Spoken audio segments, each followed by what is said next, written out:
What up, Geeky Friday May here, and holy crap, Poirier just upsetted the world this Saturday with the win over Conor McGregor. His Conor's fight, he got TKO uh, in the first fight, and then this fight, he came in here and he KO, TKO, whatever you want to call it.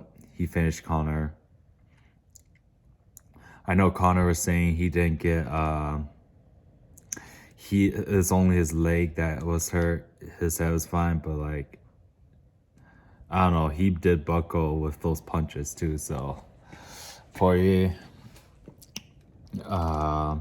yeah, the first guy to beat Conor uh, by of strikes. So big win on Poirier.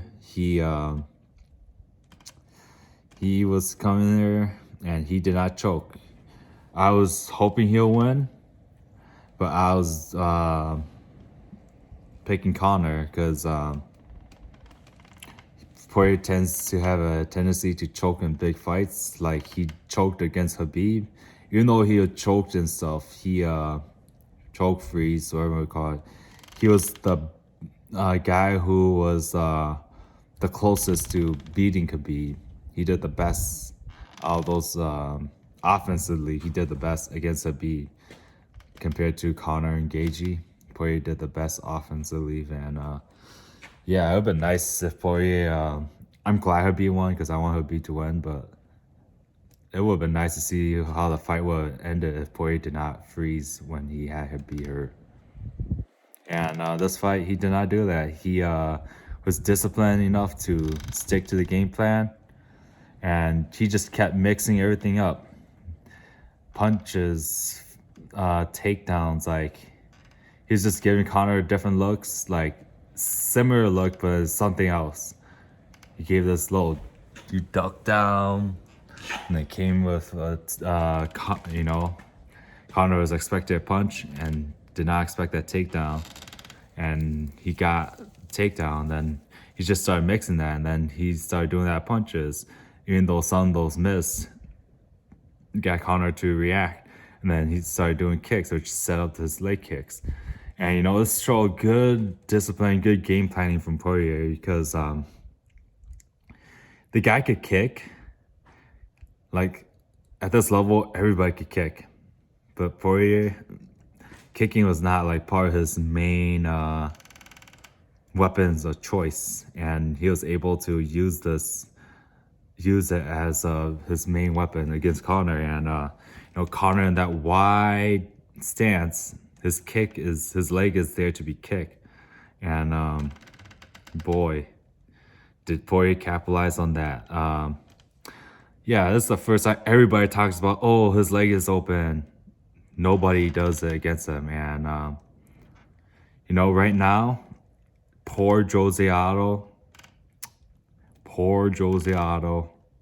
He's probably just thinking to himself, like, what the fuck? He's beating the shit out of himself right now. Like, why didn't I kick?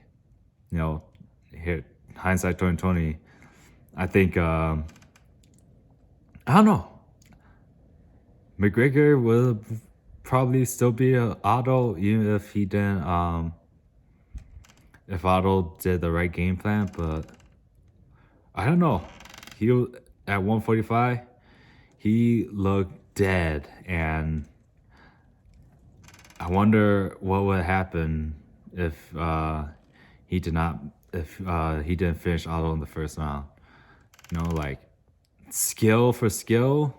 If Aldo the right game plan, I still pick Conor, but that weight cut, he looked dead, and he found the way to win the way he needed to win. So good for him on that. But fuck that. Let's keep talking about the Poirier Conor fight. Poirier showed better boxing defense and improved boxing defense. He got hit a few times, but it didn't faze him.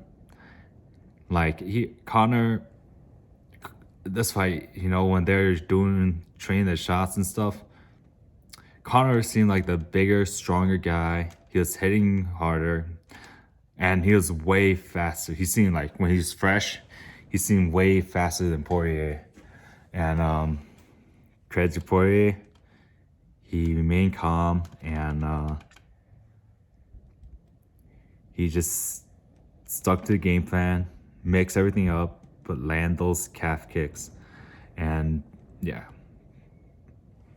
Connor couldn't do anything. Like when Connor was, when they were up against the cage, I think Connor was a stronger guy in the clinch.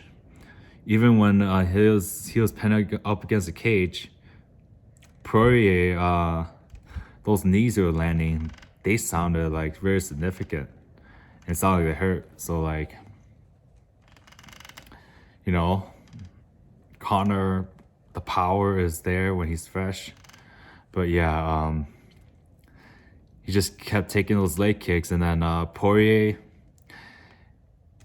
like his defense has gotten a lot better, and not many of them landed clean, and a lot of Connor's punches, Poirier was able to get out of range just enough, to make Connor miss a little bit, and that left hook or that right hook from Poirier, right, southpaw versus southpaw, the lead hook, the right hook, that check hook kept getting Connor too. And the thing with Connor, like, I think, okay, people say, okay, he's a puncher, he has the best punches, but like,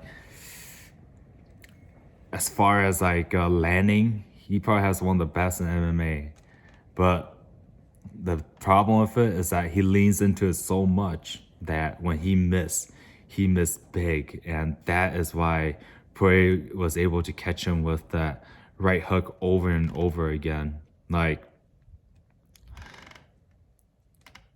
like a lot of it has to do with the leg kicks too, but Poirier just got out of range, and when he just so Connor barely missed, and then Poirier came back with his counter punches of his own, and yeah, it showed big improvements. Those leg kicks are forcing Connor to throw, because they heard it, and Connor was trying to get him out there fast. And I think this fight, Poirier just got into Connor's head. Like, Poirier was a more calm, relaxed, and focused fighter, whereas Connor was like getting thrown off. That's what I felt like. And when you're hurt, you have to finish. Habib, when he was taking Justin Gaethje's kick, he forced the finish, because if he continued, he would have lost. And Connor was trying to do that, but the problem was that wide stance. It's hard to take lots of step with a wide stance, and to push him back like that. That was tough, and it also weakens his left hand, because he put so much weight behind it, so wide, and when he punched, put so much weight behind it. When his his leg was all fucked up, that has to take away some of the power too. And he was forcing his shots. Poirier forced him to force his shots, therefore making it easier to see coming. And when Connor couldn't handle anymore, Poirier just let it all out and just started doing classic Poirier, started brawling, and he TKO Connor. KO, TKO. Yeah, Connor was hurt. Connor was claiming it was just his leg. He didn't take any head trauma, but Poirier landed some of those shots. And, Connor, it's not a knock on the guy or anything, but I don't think he has the best chin, like, in MMA. I don't want to say he has a glass jaw. definitely not a glass jaw, but like his chin is nothing. I don't think it's anything like. I don't think it's his chin. I don't think it's like it's around average-ish around there. Maybe I don't know, but he got wobble hurt by Diaz, and Diaz not the best puncher.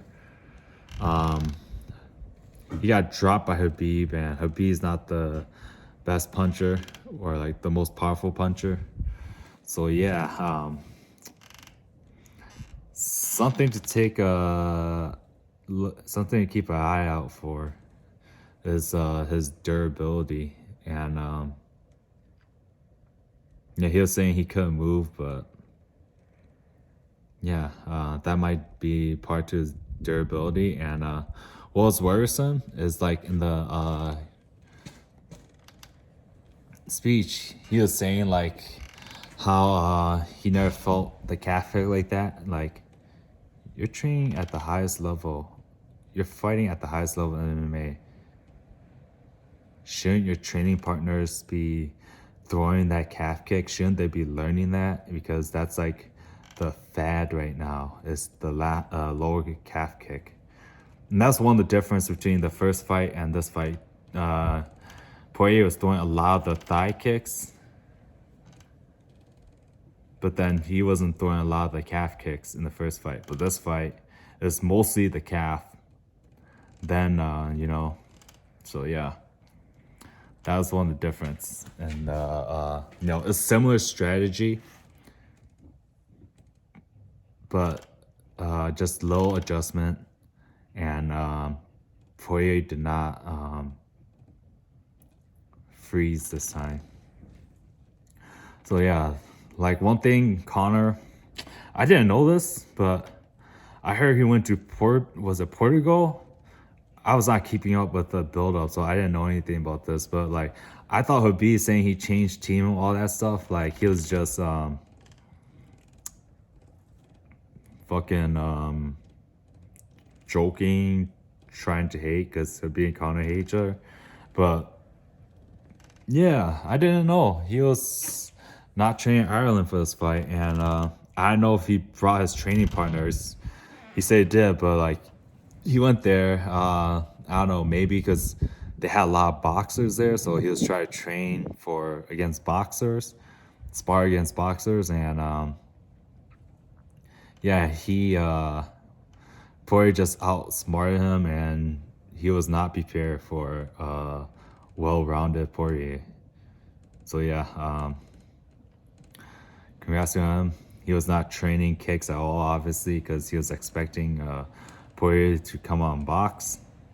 And yeah, it'd be interesting to see what's the trilogy. I'm sure they're gonna fight a third time, but Poirier is not gonna be his next fight, and I don't think Conor is gonna be Poirier's next fight. Conor. Okay, so I'm somewhat of Conor hater, but like this is worrisome, and the thing I don't like is I just can't stand John Kavanaugh. Like there's some things like based on like what I've seen from him from the his interviews and stuff, he sounds like a ass kisser, a yes man, and he sounds more like a cheerleader than an actual coach for Conor. Because what it seems like is Conor is his own boss, but like Conor does not need motivation. He needs discipline, and that's John Kavanaugh's job is to discipline Conor. Yeah, you're not gonna, like control his life and make him stick 100% to fighting. But when he's in that gym, his job is to listen to you, and your job is to run his gym, his training camp. Because from what it seems like, based on what I've seen, I feel like Conor is his own coach, and his team is just a bunch of cheerleaders.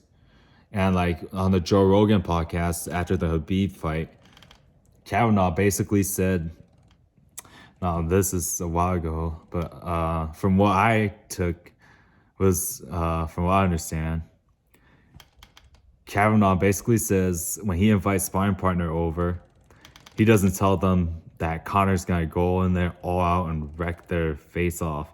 So, like, yeah, it gives Connor some confidence, but it's like, is when you're trying to go in there and fuck a guy up, he's better be prepared. Like, he should know too, so he could fuck you up. And that's, I don't know. Personally, like, I'm no coach or anything, but if one guy's got to go all out, the other guy has to go all out. Both guys has to go all out. And John Kavanaugh does not seem like, this team. I could be wrong, but from what I hear when they speak, it just sounds like when they train Connor, nobody's pushing Connor to the extent, and maybe Connor, maybe they do. Maybe that's why Connor seems like he has like not so durable, because he probably gets beat up in sparring because they go all out. Who knows? But that's not how it sounds like. It sounds like from Kavanaugh, it sounds like Connor's going all out, and the guy is not expecting that. He just has to adjust on the fly because he was expecting something else. Like, that's kind of like a dick move too, to be honest. But you got built. I mean, they getting compensated for Connor paying them and shit. So I guess whatever. But yeah, I could be wrong. I'm not a coach. I haven't coached any fighters in a fight, so I could be wrong. But my personal experience, when a guy's getting ready for a fight, you try to fuck him up too. So, he gets that taste of what a real fight is like. Not the other way around. Like, yeah, there's pros and cons to it. Like, Connor gets confidence, but what happens when he faces reality? And that's what happened when he faced the reality that, oh, he could not take Poirier away, and oh shit, he is hurt. And yeah, the thing is, Connor, he seems like when he's hurt, he folds really quick. Like, he's not a nail, he's the hammer. And like, but the problem is, you have to be good enough to make him the nail. So yeah, like, even if Connor is not that tough, well, guess what? He's still gonna be up there in the top 5 because, yeah, I don't see much guys beating him besides I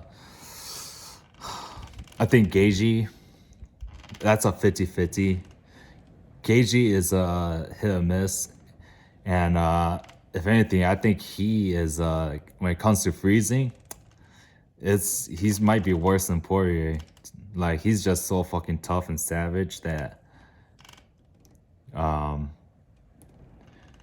he might not notice it as much. Or at least we might not seem to notice that as much. But I think Gaethje freezes a little bit too, and just based on how he talks in an interview, I just feel like the nerves is like a 50-50 with Gaethje. So that's an interesting fight. Gaethje is the hardest kicker. If Conor can't put him out, well, Conor's fucked.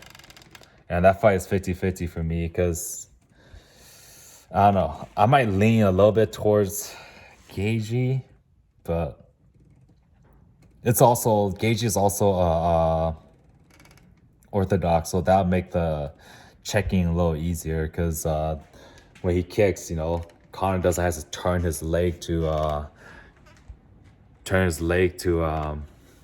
get the bone on bone contact. But if they do bone on bone contact, I think that's gonna fuck Connor up even more and shit. Like, I don't know. Gage is just savage. I don't know. I feel like if they do bone contact, Gage is just gotta keep on throwing it regardless. So, yeah. I'm leaning Gage a little bit. I don't know. It's like a 45-55. After this performance, it's like a 45-55, depending on the Gage that showed up. But if Gage freezes, then it's the 45-55 opposite for Connor. What's next for Poirier? Well, I'm thinking they might just do Michael Chandler, but I want it to be Oliveira. I think Oliveira is gonna Charles Oliveira is gonna fuck. This one's tough. Right now, I might pick Charles Oliveira to be honest, but I don't know. He has like chin issues, so fuck. I think Poirier. I don't know if Poirier doesn't knock him out early. I might go with Oliveira, even though Poirier can also knock him out late. But I don't know, man. That one's gonna be an interesting, tough fight. But most likely they go with Michael Chandler because they're both on the same card. Michael Chandler had that sweet call out. I want to see Michael Chandler fight Habib, to be honest, because Habib will fuck up Poirier and Connor again. And right now, Chandler is probably the best. They got the best chance, but Habib probably beat him up too. But I don't know. Chandler is very fast, explosive. He might catch Khabib. What's next with Connor? I would like to see a Tony fight. I favor Connor on that, but Tony's tough as hell, and we'll see. If it goes third round, I might favor. I don't know. I might. This Tony has not been looking great. Tony is old in a division where speed, reflexes matters, and Connor is still young enough to compete like in there. And yeah, now I'm just gonna lean all in on Connor. That's probably what they're gonna do. Tony still has somewhat of a name. It's gotta be Tony or Hooker. I think Hooker. I don't know. I'll be honest. I think Hooker might beat Connor. If I had to be honest. Connor could always starch him, but like, this is the thing at this level. This is what comes with preparation again. This level, you can't knock out every single person. And what happens when you can't knock them out? And I just felt like Connor was not prepared for that. And he was like, fuck. I was not trained for this. I was not training for a kicker. And I was expecting to get knocked out. And I didn't knock him out early. Fuck, I'm going to be in a world of hell. And I think he kind of folded, to be honest. But he'll still be there. I got him over Tony. Hooker, I don't know. He might be, yeah, he could probably finish Hooker too, but it'd be interesting. Because Hooker will also mix in that clinch and all that stuff too, so that'd be interesting. Plus, Hooker's kicks are more diverse. Him being the taller guy, that head kick is there. If he can make Connor miss, that knee, Connor's gonna be he's gonna be there to be hit. But you gotta make him miss first. That's the thing. And you have to, if you want to counter him, you gotta make him miss, but you can't take too much of a step back. But Hooker being the taller guy, the bigger guy, he could take a step back and still be able to hit Connor, whereas some of these other guys, they can't do that because they don't got that reach attribute. So if they want to counter Conor, they can't take too much a step back if they want to counter him. But yeah. Moving on, Hooker, Chandler. Fuck, man, I have not seen Chandler fight ever since that Eddie Alvarez rematch, so I don't know how he fights. All I know is he's explosive as fuck, but he doesn't make he makes a lot of energy.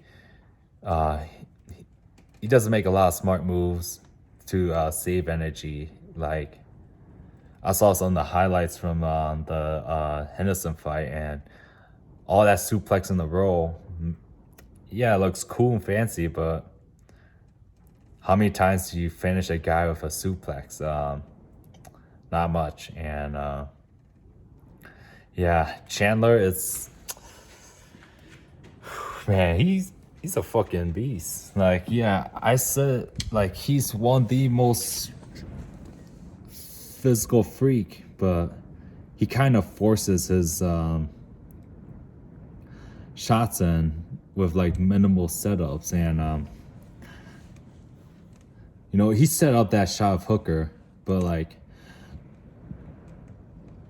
he does a lot of forcing, I feel like, where he just blitzes you and he catches you or he doesn't. Like, there is technical stuff to his game, but like I feel like he's more reliant on his explosive speed and power than the technical aspect of it. And you know, that being said, he got Hooker the body a few times, and Hooker was not throwing as much. I think he was trying to feel out more.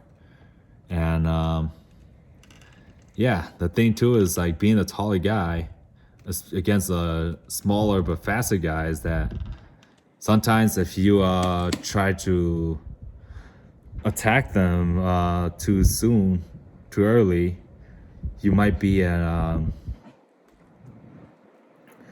you plan to throw, they might be there with you. So like they might be in range already, you know.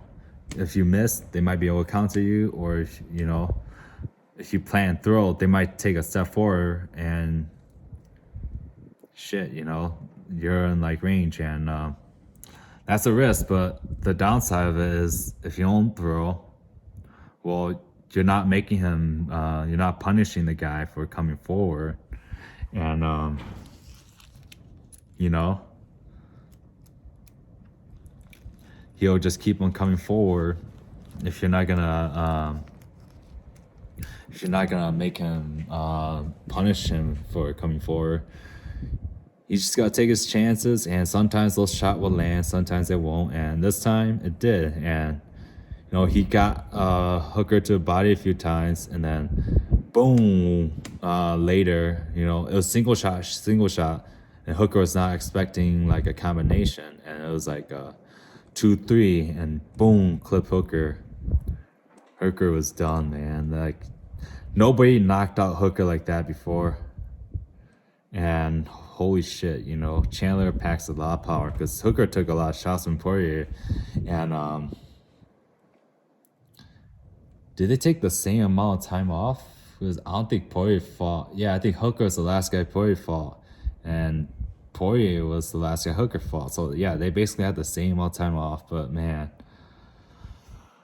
holy shit, Chandler's power is just on another level, at least in round one. Holy shit.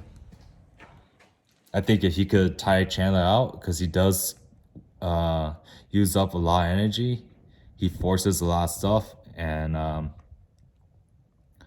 yeah, if you can survive that, and you got decent power, you might have more power than he does in the later rounds. But holy shit, yeah. I want to see Chandler versus Khabib, to be honest, but Khabib's not gonna come back. Frankly, I want to see Patricio Pitbull Freire versus Khabib because he knocked out Chandler. So that'd be fucking interesting, but I don't know. Um, Chandler most likely is gonna fight Poirier because that'll sell more than Poirier versus Charles Oliveira. So yeah, that I don't know. I'm like 50-50. Like, ugh. Poirier's saying like fuck that. He can't get a fight just with just one fight. But I don't know. The UFC spent a lot of money on Chandler, so if they spend that much money, I'm sure they gonna want to win. But if you beat McGregor too, I'm sure they gonna want you to win. I don't know. I'll pick. Fuck. This one's a tough one.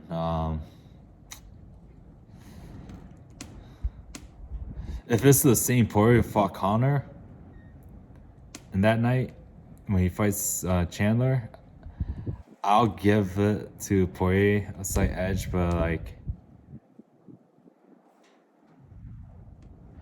I don't know. But then Chandler is just so explosive, and sometimes Poirier is hittable. So like that'd be an interesting fight, though. I don't know. I might just fuck it. I'll give it. It's a toss up to me. Fuck it. I give it to Poirier. The same Poirier fought Connor. I think he could beat Chandler, but I kind of want Chandler to win because I feel like Chandler beats Poirier. That might spark Khabib's interest. So yeah, I hope Chandler beats Poirier just to bring Khabib back. I don't think that's gonna work. Who knows? Maybe when this whole COVID shit is over, Khabib might come back because he lost his father due to COVID. He probably doesn't want to lose his mother due to COVID too. So maybe this COVID shit's all over. Khabib might come back, but who knows? I don't know. But if it's due to COVID and stuff, I don't know if Khabib will be training too. That's the thing. So I don't know. I just want Chandler to win just for the sake to have a slight chance for Khabib to come back. I don't think it's gonna happen, but fuck it. All right, then moving on. What else? I think I'm just gonna cover those two for that card. Neil Magny versus Michael Chiesa.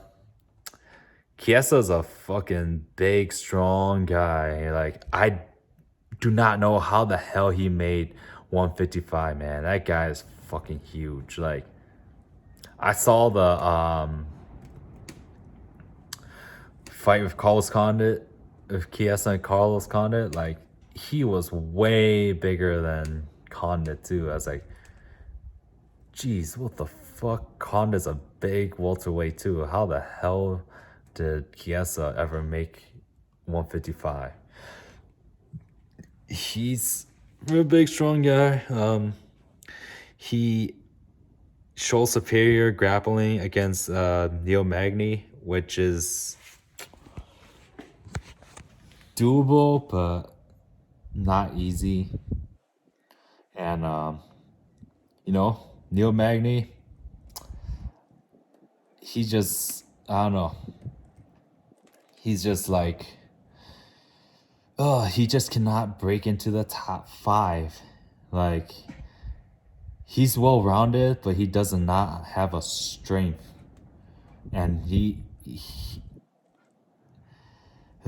does not have a specialty in any area to break into the top 5. And, Chiesa, that'd be an interesting matchup.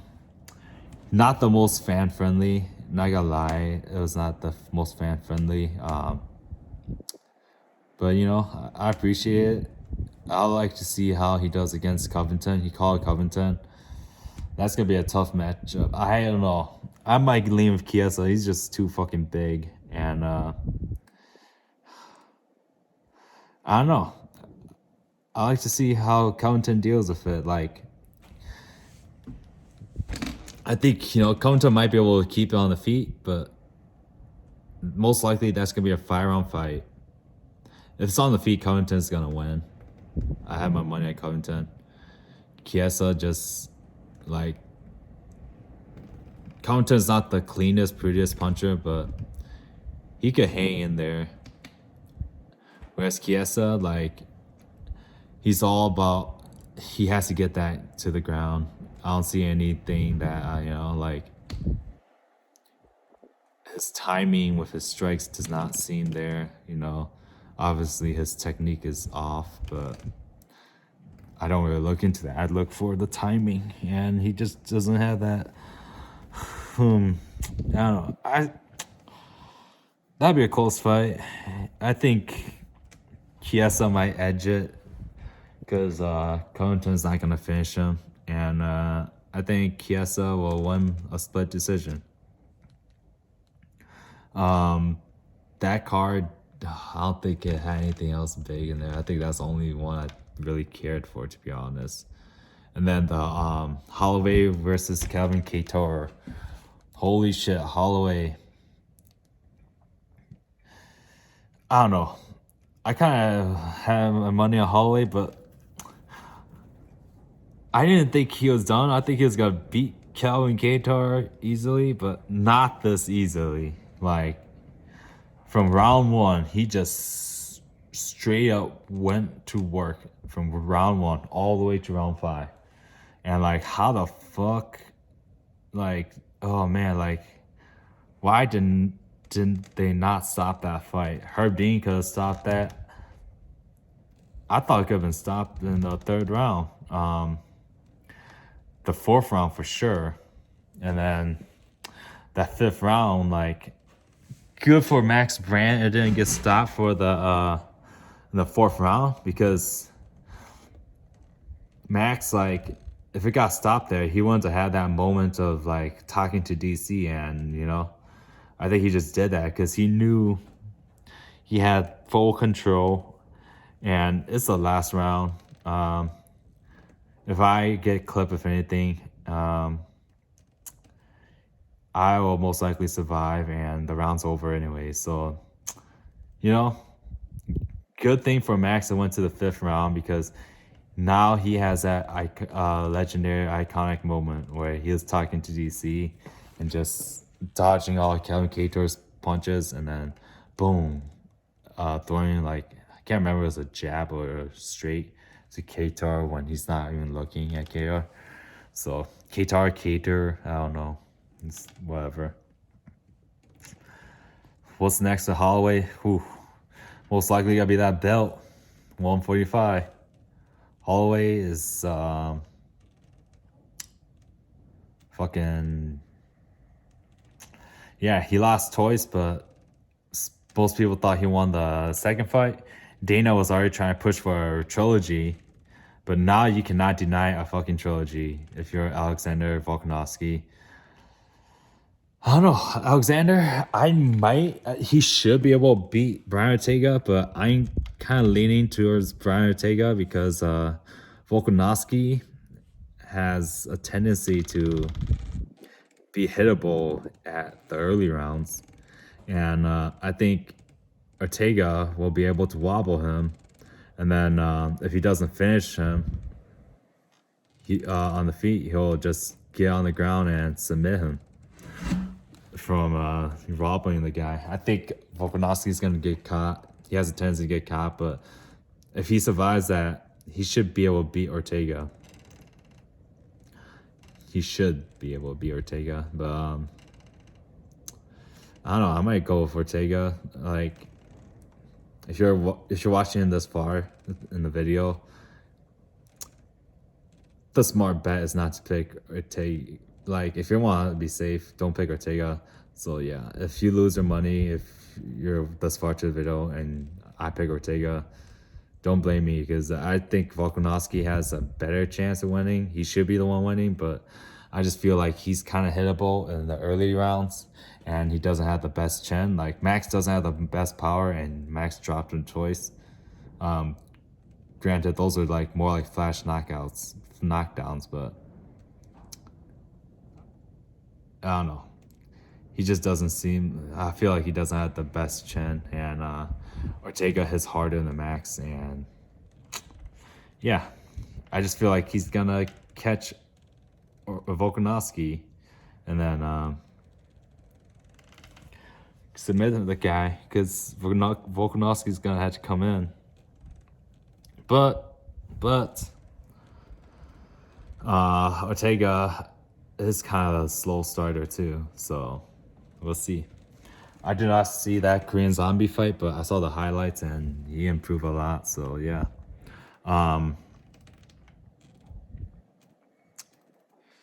Max, yeah, if he fights Volkanovski, I might have to go with Max this one. I don't know, because Kattar is a puncher. Like,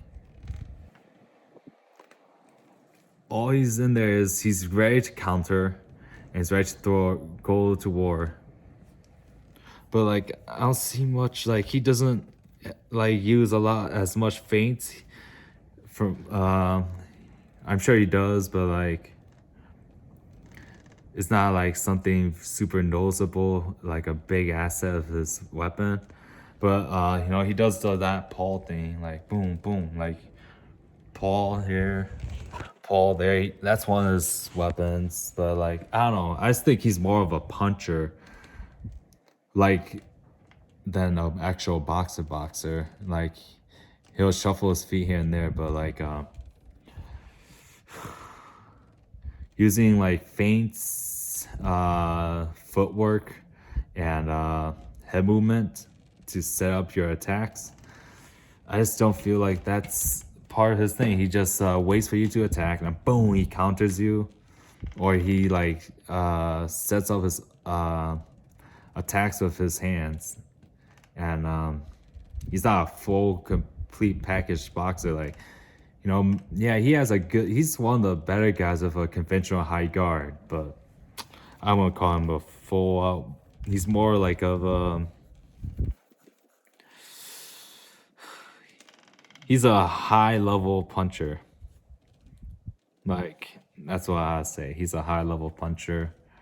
But Holloway was obviously the better boxer, and he had more weapons. And if Kattar wants to beat Holloway in a rematch, it ain't gonna happen. But if he wants to have a chance, he has to work on his ground game, because I don't see any way he, being the guy who's 33, max 29, 30. I don't know. He's like 3-4 years older than Max, and he is way behind Max in striking. I just don't see him beating Max in a rematch. If he wants to have any chance, he has to work heavily on that ground game if he wants to have a single chance of beating Max, because I don't see him. He clipped Max with a few powerful shots too and did nothing to Max. Good fight from Max. Kattar was basically a punching bag. Max did almost anything he wanted to do. And those fucking elbows, knees, little John Jones sidekick, head kicks, anything he wanted to do on the feet, Max was able to do. Kattar was just, yeah, like, what can you say when somebody is better at you at your best game and they got more game? It's just, what can you do? What can you do? What's next with Kattar? I don't know. Some time off. That's what's next one. He needs to take a lot of time off, and it kind of sucks. They should have stopped that fight. It shouldn't have even gotten to the fourth round. I mean, I understand why the cornermen they let it go, but like, after the fourth round, it shouldn't have gotten to the fifth round. But good for Max that did, because he had that iconic moment, and that was on the first event on normal TV besides Fox.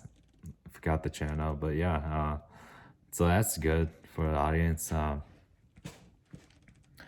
Moving on, any other fight? Oh, Lee Wade. Oh, my boy Ponzi.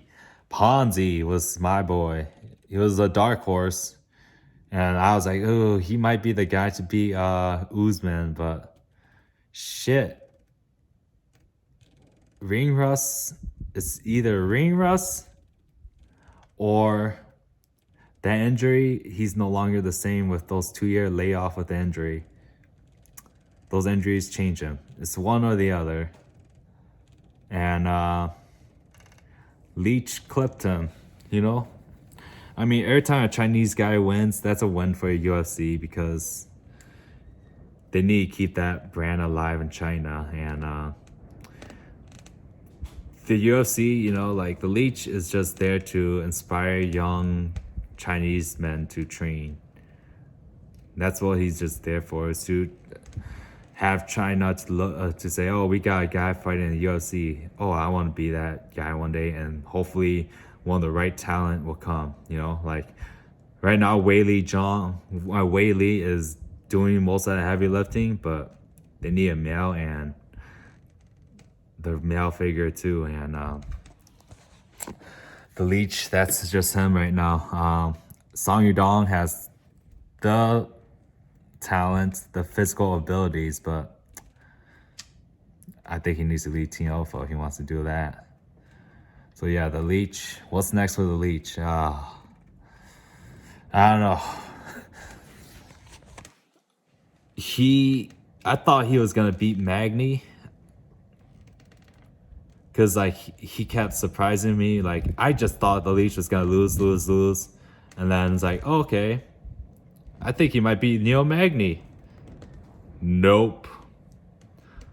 Neil Magny beat him, and the problem with the Leech is, you know, he had good head movement against Magny. Like Magny didn't land much on him, but you can't hit the guy if you're moving too far back and he's way longer than you. Like that's one of the benefits of being tall, is that if you're missing against a guy, but he's taking too much of a step back, he can't clip you even if you're missing him. So he can't make you a pay if you miss. And Leech has to learn how to come forward more with the head movement. But in that fight, good job for Magny. He controlled the clinch. And, you know, Leech almost had him out. But yeah, Leech got some decent power. I didn't, you know, like, I never thought the Leech was a one-punch knockout guy, because I seen his record and say, oh, he got some decent knockouts on there. But no, like he dropped that one guy in China, which I thought he was gonna get knocked out, and then he beats the guy. I think he finished the guy. Can't remember if I know he dropped him for sure. He might have won a decision. Can't remember, but he might have knocked him out too. And then he beats Ponzi. My boy Ponzi, man. Ponzinibbio. Whew, like, and he knocked him out too, like, boom. So, yeah, the Leech he's a ranked guy again. So, he beat a ranked guy, but I don't know. I think the Ponzi, before the injury, would have beat the Leech, would have been the best version of the Leech regardless. But yeah, congrats to Leech. He's doing better than what I thought. The eye poke master. Actually, he's not the eye poke master, but he had the most gruesome eye poke in the history of the UFC. But yeah, we'll see how far he goes. You know, like, he's not there to, the UFC's not expecting him to be champion or anything, but you know, every time a Chinese person's winning, it's an investment for the UFC. So they're happy. Every time a Chinese guy wins, the UFC's happy because they're heavily invested in China. So yeah, yeah, let's see where he goes. And Carlos Condit, fuck, I had not seen that fight yet. I had not seen the Umar fight yet too. So I'll make a video about those. I was working and I had the phone on while I listening to the fights, but I was working outdoors, and you know, I thought Carlos got taken down, so I thought Carlos lost the fight because Carlos won round 2. I saw bits of round 2. I saw bits of round 3. So I thought Matt Brown show won, but I guess listening to commentary, round one, Carlos was doing a lot of ground and pound from his back. But like I didn't see that. Like from what I saw from round one, I saw like a lot of the elbows. So I might have missed what Carlos was doing in round one. But Matt Brown landed some decent elbows, and props to Matt Brown, man. Like holy I mean, I don't know if props the right word, but it's not what I meant to say. But man, Matt Brown's for some guy who does not have a Olympic talent body, a guy who's just, he hits hard, he has power, but a lot of people without talent has power too, and he's just tough, gritty, hard-working guy who hits hard, but he has some of the best elbows of all of MMA. Some of the best elbows, like his elbows is just like holy shit, it's A-class elbows. Like it's hard for him to land punches against a A-tier fighter, but he'll land those elbows. He'll get in there and he'll knock him out. He'll land those elbows on a A-tier fighter. So it's like,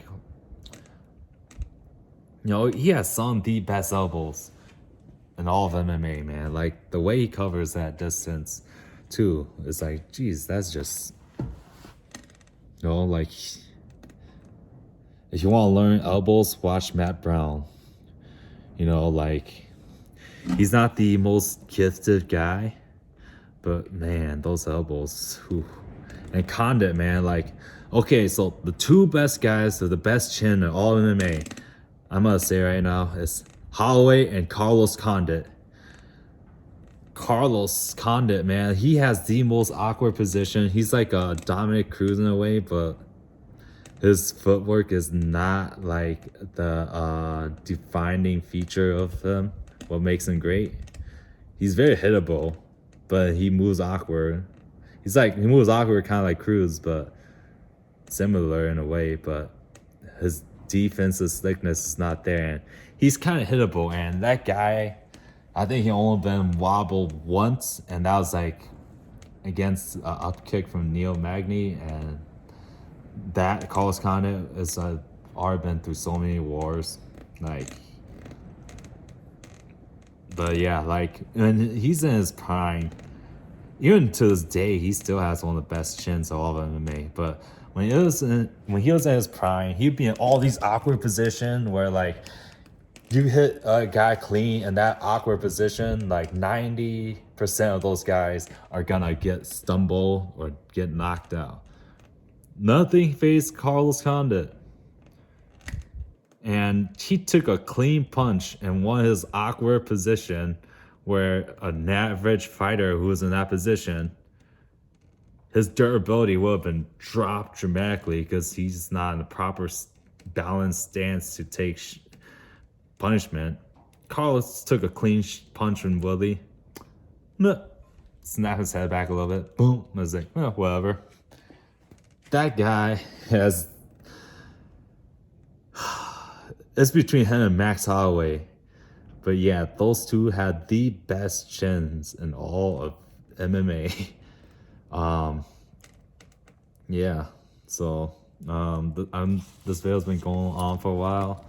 Probably gotta end this soon. I'm trying to think of any other fights this week. We did a video per day for each of the event, but whatever. It is what it is. So yeah, I'm just gonna end this here, and yeah, peace out.